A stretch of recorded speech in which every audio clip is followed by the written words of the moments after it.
இரண்டு அரசர்கள் அதிகாரம் 16. யூதா அரசன் ஆகாசு. ரமலியாவின் மகன் பெக்கா ஆட்சியேற்ற 17ஆம் ஆண்டில் யூதா அரசன் யோத்தாமின் மகன் ஆகாசு அரசனானான். ஆகாசு அரசனான போது அவனுக்கு வயது 20. அவன் எருசலேமில் 16 ஆண்டுகள் ஆட்சி செய்தான். அவன் தன் மூதாதையான தாவீதை போல் தன் கடவுளான ஆண்டவர் திருமுன் நேர்மையாக நடந்து கொள்ளவில்லை. இஸ்ரேலின் அரசர்கள் வழியிலேயே தானும் நடந்து இஸ்ரேலரின் பார்வையில் ஆண்டவர் விரட்டியடித்த வேற்றினத்தாரின் அருவருப்பான வழக்கத்தின்படியே தன் மகனை தீயிலிட்டு பலியாக்கினான். மேலும் தொழுகை மேடுகளிலும் குன்றுகளிலும் செழித்த மரங்களின் அடியிலும் பலியிட்டு தூப வழிபாடு நடத்தி வந்தான். அப்பொழுது சிரியாவின் மன்னன் ரேட்சீனும் இஸ்ரேலின் அரசன் ரமலியாவின் மகனுமான பெக்காவும் எருசலேமுக்கு எதிராக படையெடுத்து வந்து ஆகாசுக்கு எதிராக முற்றுகையிட்டனர். ஆனால் அவர்களால் அவனை தோற்கடிக்க இயலவில்லை. அவ்வேளையில் ஏதோம் மன்னன் தன் நாட்டிற்காக ஏலாத்தை கைப்பற்றி அங்கிருந்த யூதா மக்களை விரட்டியடித்தான். ஏதோமியர் ஏலாத்திற்குள் நுழைந்து இன்று வரை அங்கு வாழ்ந்து வருகின்றனர். எனவே ஆகாசு அசீரிய மன்னன் திக்லத் பிலேசரிடம் தூதனுப்பி, நான் உன் பணியாளன், உன் மகன், நீர் புறப்பட்டு வந்து என்னை முற்றுகையிட்டிருக்கும் சிரியா மன்னன் கையினின்றும் இஸ்ரேல் அரசன் கையினின்றும் விடுவிப்பீர் என்று சொன்னான். மேலும் ஆகாசு ஆண்டவரின் இல்லத்திலும் அரண்மனை கருவூலங்களிலும் இருந்த பொன்னையும் வெள்ளியையும் எடுத்து அசீரிய மன்னனுக்கு அன்பளிப்பாக அனுப்பி வைத்தான். அசீரிய மன்னன் அதற்கு இணங்கி தமஸ்குவை கைப்பற்றி அதன் குடிமக்களை கீருக்கு நாடு கடத்தினான்.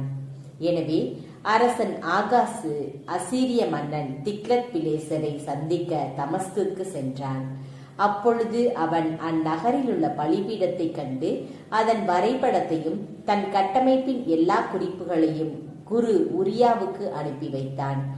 அரசன் ஆகாசு தமஸ்குவில் இருந்து அனுப்பிய பலிபீட கட்டமைப்பின் எல்லா குறிப்புகளுக்கும் ஏற்ப குரு உரியா அவன் திரும்பி வருவதற்குள் கட்டி முடித்தார். அரசன் தமஸ்குவிலிருந்து திரும்பி வந்தான். அவன் பலிபீடத்தை கண்டு நெருங்கி சென்றான். அவன் எரிபலியும் உணவு படையலும் அதில் செலுத்தி நீர்ம படையலை வார்த்தான். தனக்கென்று நல்லுறவு பலியின் இரத்தத்தை பலிபீடத்தின் மீது தெளித்தான். மேலும் அவன் ஆண்டவர் திருமுன் இருந்த வெண்கல பலிபீடத்தை கோவிலின் முன்புறம் இருந்து அகற்றி தன் பலிபீடத்திற்கும் ஆண்டவரின் இல்லத்திற்கும் இடையே வடபுறத்தில் வைத்தான். பிறகு அரசன் ஆகாசு குரு உரியாவை நோக்கி, பெரிய பலிபீடத்தின் மேல் காலை எரிபலியையும் மாலை உணவு படையலையும் அரசனின் எரிபலியையும் உணவு படையலையும் நாட்டு மக்கள் அனைவரின் எரிபலியையும் உணவு படையலையும் நீர்ம படையலையும் செலுத்தி எரிபலிகளின் எல்லா இரத்தத்தையும் மற்ற பலிகளின் எல்லா இரத்தத்தையும் அதன் மேல் தெளிப்பீர். வெண்கல பலிபீடம் திருவுளத்தை நான் அறிவதற்கென்று இருக்கட்டும் என்றான்.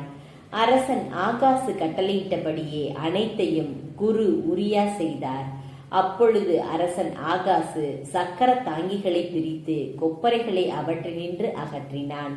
வெண்கல நீர் தொட்டியை காளைகளில் நின்று அகற்றி அதனை கல் தளத்தின் மீது வைத்தான். மேலும் அசீரிய மன்னனின் விருப்பத்திற்கிணங்க ஆண்டவரின் இல்லத்தில் அமைக்கப்பட்டிருந்த அரியணை மேடையையும் வெளியில் இருந்த அரச நுழைவாயிலையும் அவன் அகற்றினான். ஆகாசு செய்த பிற செயல்கள் யூதா அரசர்களின் குறிப்பேட்டில் எழுதப்பட்டுள்ளன அல்லவா? ஆகாசு தன் மூதாதையரோடு துயில் கொண்டு தாவீதின் நகரில் அடக்கம் செய்யப்பட்டான். அவனுக்கு பின் அவன் மகன் எசேக்கியா அரசர் ஆனார்.